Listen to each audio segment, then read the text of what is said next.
Crowder was behind the wheel of her Dodge Durango listening to music, driving home. Not a care in the world. Then she ran out of gas, and the final minutes of her life started ticking down. Casey makes a series of calls between 5:53 and 6:39 a.m. At one point, she gets her mom on the phone and tells her she's out of gas, but not to worry, she'll call a friend for help.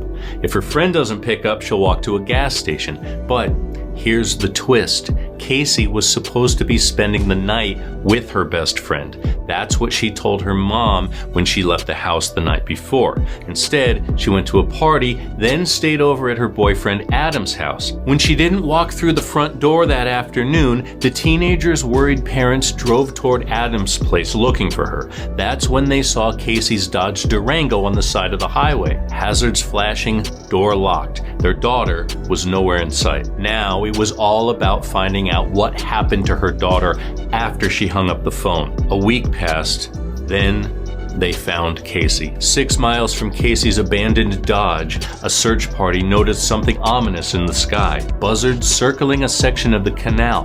When they checked it out, their worst fears were confirmed. It was Casey. Who would do this to a 17-year-old girl? Investigators hoped one of the businesses along the highway would have some answers. It was early in the morning when she broke down. The highway was almost empty. Any movement caught on camera could be a clue. Gas station security footage proved Casey never made it there, but the Sonic fast food place recorded something interesting. One vehicle catches their eye, a white Chevy truck passing the Sonic at 6:42 a.m. heading towards Casey's car. 3 minutes later, the truck is back on camera, driving the opposite direction, a lot faster this time. Another camera outside the Dollar General picks up the truck again. It seems to be heading toward the area Casey's body was found. Now that they had a lead on the vehicle, they needed to meet the driver. 2 days later, 46-year-old Kenneth Osborne showed up at the police station.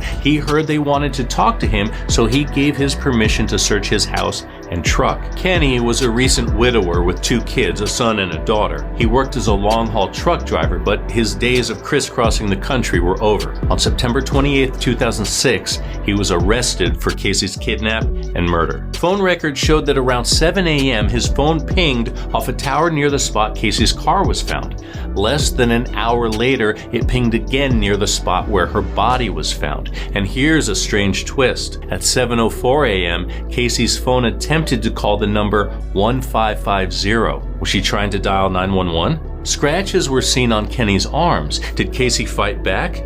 Maybe, although no DNA evidence came up at trial. Kenny said his dog scratched him. Then there was the eyewitness sighting. A woman by the name of Nancy Dunn said she was driving to town when she saw Kenny driving on the highway. She waved at him as she always did, but he didn't wave back.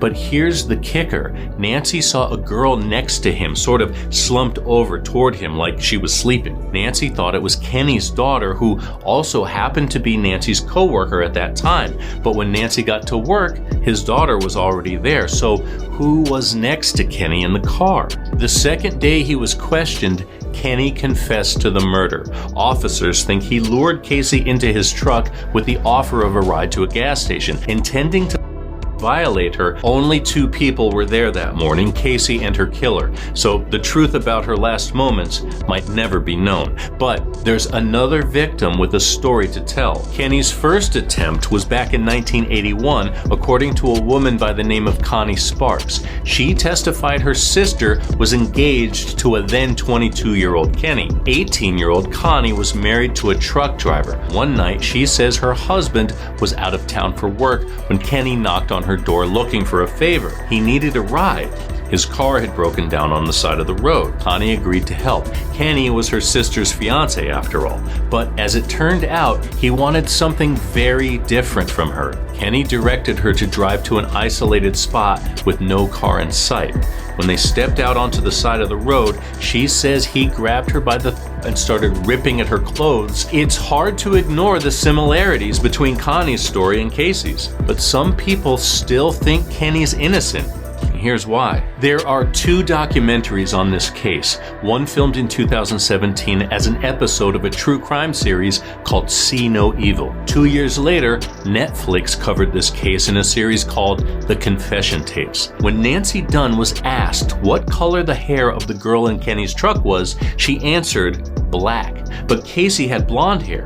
Did she really see what she thought she did? Everybody in the neighborhood knew Kenny as a nice guy. August 27th, 2006 was a typical morning. According to his daughter, Kenny drove her to town around 6. They had breakfast at a restaurant called Matthews. She remembered a vehicle on the side of the road but didn't see anyone around. Around 9 a.m., Kenny went to a friend's house for barbecue, which, yes, is a little strange at that hour, but hey, it's the South.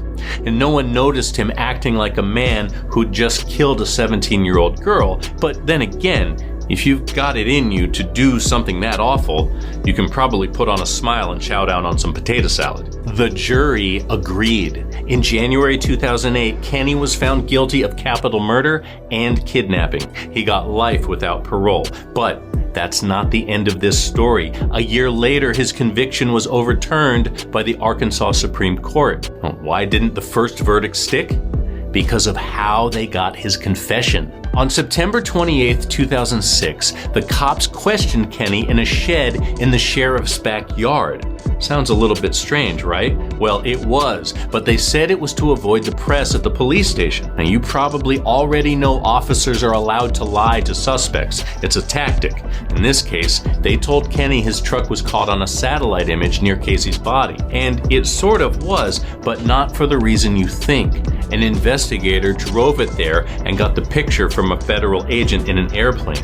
More important than that, though, was the fact that Kenny asked for a lawyer, but they didn't stop the interrogation. Even though the conviction was thrown out, Kenny stayed behind bars. Just when Casey's family was preparing themselves for trial number 2, Kenny pled guilty again in 2014, this time to a lesser charge of second-degree murder. He got 40 years. He'll be up for parole in 2025. However, Kenny's family and friends still think they got the wrong guy.